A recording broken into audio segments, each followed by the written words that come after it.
Now, next question is question number 13. Yeah, this is a very important. In a right triangle ABC, in which angle B equal to 90 degree. पहले तो right triangle बनाना है आपको, जिसमें angle B क्या लेना है 90 degree. A circle is drawn with AB as diameter. पहले इतनी बात समझो. देखो, आपने एक राइट ट्रायंगल बनाया. आपने क्या बनाया, एक राइट ट्रायंगल. तो ये आपका राइट ट्रायंगल.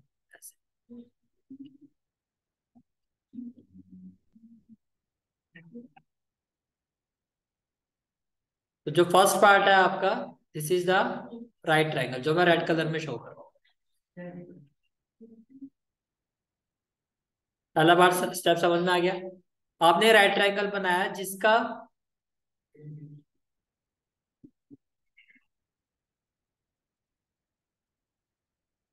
राइट एंगल किस पर बन रहा है, बी पर. ये क्लियर हो गया, ठीक है. फिर आपको ये कहा जा रहा है a circle is drawn with AB as diameter. जो हाइपोटेन्यूज को इंटरसेक्ट कर रहा है किस पॉइंट पर, P पॉइंट पर. देखो, अब आपने क्या किया, एक सर्कल ड्रॉ किया. अब आपने एक सर्कल ड्रॉ किया लाइक दिस. ये आपने एक सर्कल, ठीक है. अब ये जो सर्कल है वो हाइपोटेन्यूज को इंटरसेक्ट कर रहा है. हाइपोटेन्यूज ये है ना आपका AC. और अकॉर्डिंग टू द क्वेश्चन किस पॉइंट पर इंटरसेक्ट करेगा, P पॉइंट पर.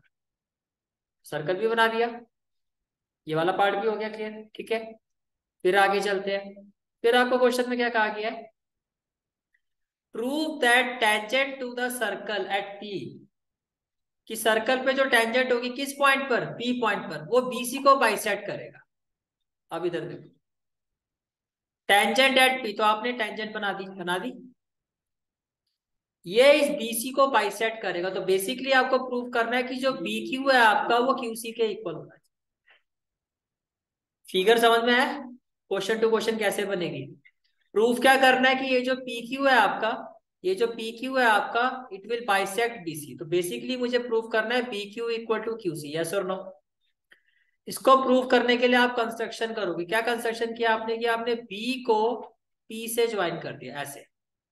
Meet B to P. यहां तक क्लियर है सारी चीजें, ठीक है. अब देखो proof. Can I say that PQ is equal to BQ. Yes और नो.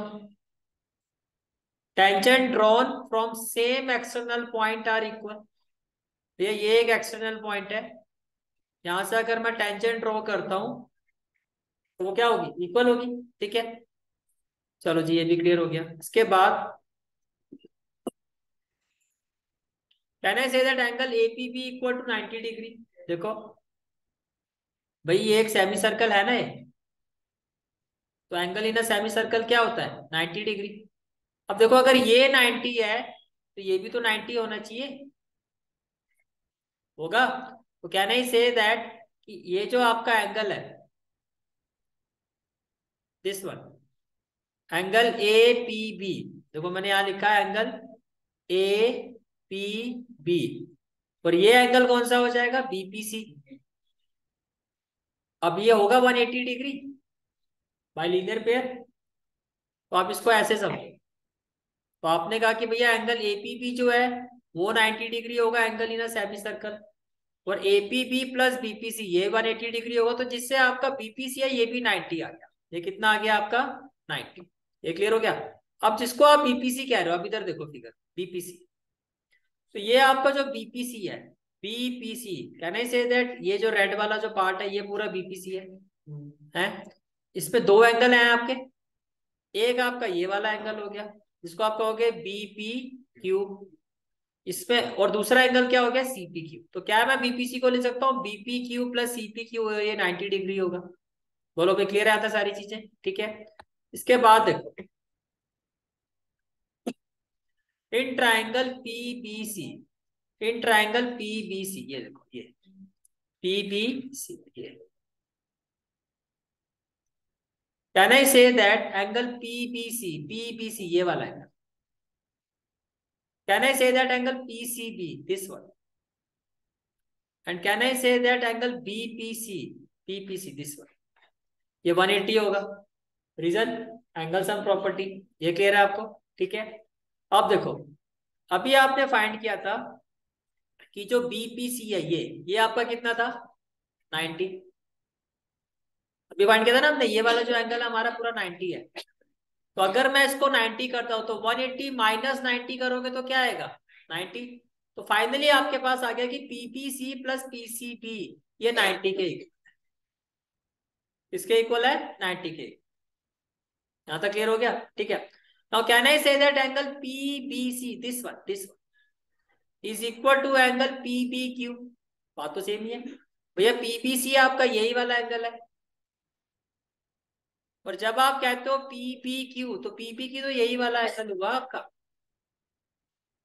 समझ आ रही है बात? तो एंगल पीबीसी जो है वो क्या है आपका? पीबीक्यू है। इसी तरह से कहना ही से दैट एंगल पीसीबी, ये पीसीबी ये किसके इक्वल है? पीसीक्यू के, पीसीक्यू। यहां तक क्लियर है सारी चीजें? ठीक है, चलो मैं आगे।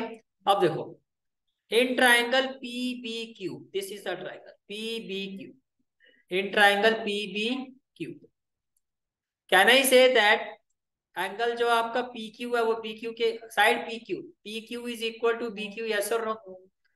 अब किसी ट्राइंगल की अगर अपोजिट साइड इक्वल है देखो, तो अपोजिट एंगल भी इक्वल होंगे। तो can I say that opposite angle, तो ये वाला जो एंगल है जो ये साइड, देखो अब वो कैसे जज किया जाता है? आप कह रहे हो ये वाली जो साइड है वो इसके equal है। अब ये दोनों साइड किसके साथ एंगल बनाएगी? ये इसके साथ बना रही है ना। तो वो एंगल क्या होगा? एक एंगल होगा आपका ये वाला, एक एंगल होगा आपका ये वाला। तो आप क्या कहोगे? Angle B P Q this one will be equal to angle P P Q this one. तो ये दोनों एंगल मेरे क्या होंगे? इक्वल। यहां तक क्लियर है सारी चीजें? ठीक है, इसके बाद आगे देखो। Now angle B P Q, ठीक है। अब देखो, एंगल बी पी क्यू ये, इसमें मैंने ऐड कर दिया angle C P Q, C P Q कर सकता हूं। और रीजन भी आपको समझ में आ रहा होगा, एक कंप्लीट एंगल बन रहा है। मैंने इसमें क्या ऐड कर दिया? Angle C P Q. अब इधर देखो, इक्वल टू में क्या था? Angle P B Q. दूसरा एंगल क्या था आपका? पी बी क्यू, ये वाला। इसमें भी आपने ऐड कर दिया एंगल पी सी बी। अब आप कहोगे सर ऐड तो तभी कर सकते हैं ना जब सेम एंगल हो, क्योंकि इक्वल वैल्यू ऐड कर रहे हैं तभी तो इक्वल रहेगा। तो क्या क्या तो क्या आपने देखो ऐड किया सी पी क्यू, क्या ऐड किया आपने? C P Q. और यहां से क्या ऐड किया आपने? पीसीबी। और मैं कह रहा हूं स्टिल इट इज इक्वल। क्यों? देखो भैया, ये आपका 90 है, अभी आपने किया था ये है 90। अब ये 90 है तो इन दोनों एंगल का सम भी तो 90 होना चाहिए। एक ट्रायंगल पे तीनों एंगल का सम तो 180 होता है। अगर एक एंगल अकेला ही आपका 90 हो गया तो बाकी के जो दो एंगल है इनका सम भी तो 90 होगा। तो मेजरमेंट के हिसाब से ये जो वैल्यू है आपकी वो इस वैल्यू के इक्वल है।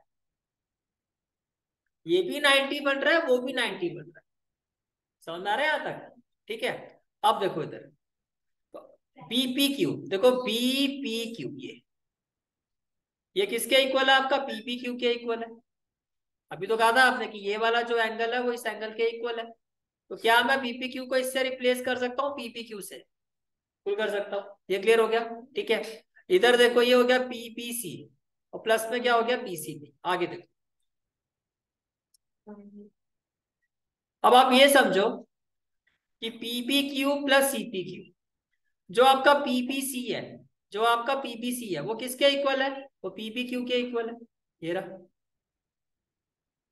भाई, पीपीसी और पीपी क्यू सेम ही एंगल है। इधर देखो, जो आपका पीपीसी है वही आपका पीपी क्यू है। ये देखो, जो आपका एंगल पीबीसी है ये, यही एंगल तो पीपी क्यू है। यस और नो?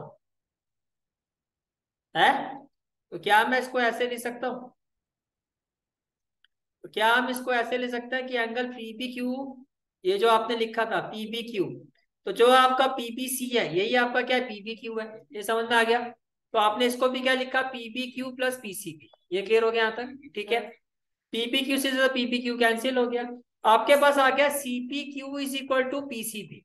अब फिगर पर आओ, सीपी क्यू, देखो सीपी क्यू ये वाला है, इज इक्वल टू पीसीबी ये वाला है। ठीक है। अगर अपोजिट एंगल इक्वल है तो अपोजिट साइड्स भी क्या होंगी, इक्वल होंगी। ये बात समझ में आ रही है आपकी? तो देखो इधर आपने कहा, तो अगर मैं ट्राइंगल पीसीक्यू की बात करता हूं तो मैं कह सकता हूं कि जो पीक्यू है मेरा वो किसके इक्वल होगा, क्यूसी के। देखो इधर, देखो अगर मैं ट्राइंगल बना दूं पीसीक्यू, पी सी क्यू, आपने क्या कहा कि सीपीक्यू, तो ये वाला एंगल इसके इक्वल है पीसीबी। पीसीबी, पीसीबी का मतलब आप यहाँ पे मान के चलो ये वाला एंगल पीसीबी, डी इसी के आगे आपका पी है, तो ये वाला एंगल। अब अगर ये दोनों एंगल इक्वल हैं, अब अगर ये दोनों एंगल इक्वल है तो देखो इन दोनों एंगल के बीच में कॉमन साइड क्या है वो हटाओ। यहाँ पे भी पीसी आ रहा है और यहाँ ये वाला जो एक एंगल है ये भी पीसी के साथ है, कॉमन साइड को हटाओ। तो बाकी की जो दो साइड बचती है वो कौन सी बचती है, पी क्यू और क्यू सी। जब आप कहते हो ना कि opposite angle equal, opposite sides भी इक्वल होती है, वो कैसे जज करते हैं कि जो दोनों साइड जो कॉमन साइड के साथ एंगल बना रही है उस कॉमन साइड को हटा दो, जैसे एंगल के लिए जज करते हैं। तो ये वाला एंगल की, ये वाला जो एंगल है उसकी भी एक साइड क्या है पीसी, और ये वाला जो एंगल है उसकी भी एक साइड क्या है पीसी। तो कॉमन साइड अगर मैं ये हटा दूं तो बाकी क्या बचा, P Q equal to Q C. समझ में आ गया? और P Q equal to Q C. अच्छा आप इधर देखो, आपने क्या दिया, P Q equal to Q C, तो ये हो गया आपका पी क्यू, ये किसके इक्वल है, क्यू सी के। और अभी आपने कहा था पी क्यू किसके इक्वल है, क्यू बी के। तो बेसिकली अगर आप कह रहे हो P Q equal to Q C, और पहले आपने प्रूव किया था कि P Q equal to Q B, तो इसको मैं रिलेट करूं तो आप यही कहोगे ना, P Q equal to Q B equal to Q C. जैसे आपने कहा Q B equal to Q C, हो गया ये बाइसेक्ट। क्लियर है यहाँ तक, कोई डाउट? समझ में आ गया? ठीक है, हाँ जी। ए बी सी और देखो आप फिगर पर आओ। सबसे पहले आपने क्या कहा कि भैया जो पी क्यू है हमारा वो क्यू बी के इक्वल है, ये बात नहीं क्लियर? फिर आपने ये कहा कि एंगल इन सेमी सर्कल 90 होता है, तो ये पूरा एंगल भी 90 हो। अब अगर ये 90 है तो इन दोनों का सम भी क्या होना चाहिए, 90। समझ में आ गया? ठीक है, ये कहानी क्लियर है। आपने कहा कि ये एंगल प्लस ये angle equal this angle plus this angle, देखा आपने? अच्छा अब ये एंगल जो है, जैसे कि ये दो साइड इक्वल है तो ये वाला जो एंगल है वो इस एंगल के इक्वल होगा। इसको रिलेट करके फाइनली आपने ये प्रूव कर दिया कि ये वाला जो एंगल है वो इस एंगल के इक्वल है। जिससे आपने ये प्रूव कर दिया कि जो पी क्यू है वो क्यू सी के इक्वल है। ये इसका समरी है क्वेश्चन। तो अगर ये इसके इक्वल है तो अभी आपने कहा था कि ये वाला जो पार्ट है आपका पी क्यू, ये इसके भी इक्वल है। तो तीनों को सम अप करोगे तो P Q equal to Q C prove हो जाएगा। इन शॉर्ट क्वेश्चन ऐसे करना। प्रेजेंटेशन कैसे होगी वो बताओ। समझ में आ रहा है? पहला स्टेप क्या कहा आपने कि भैया ये जो टेंजेंट है वो इसके, ये जो एक्सटीरियर पॉइंट से टेंजेंट होती है वो इक्वल हो, टेंजेंट इक्वल होगी आपकी। तो इस ट्रायंगल में आपने कहा ये वाला एंगल जो है इस एंगल के इक्वल होगा। फिर आपने ये कहा कि ये एंगल इन सेमी सर्कल 90, तो ये भी 90। समझा गया? अगर ये 90 तो फिर इन दोनों का सम भी 90। तो यहां से आपके पास ये आएगा, ये इन दोनों का सम जो है वो इन दोनों के सम के इक्वल है, दोनों 90 90 है। समझा गया? अब ये वाला एंगल इसके इक्वल था, ठीक है। इससे आपका रिलेशन लास्ट में ये निकाल दिया कि ये दो एंगल है ये भी इक्वल है। जब ये दोनों इक्वल है तो आपने कहा कि भैया ये वाली जो साइड है पी क्यू वो इसके इक्वल होनी चाहिए। पहले आपने कहा था ये इसके भी इक्वल है, तो यहां से आपका ये आपका समझ में आ गया? ठीक है।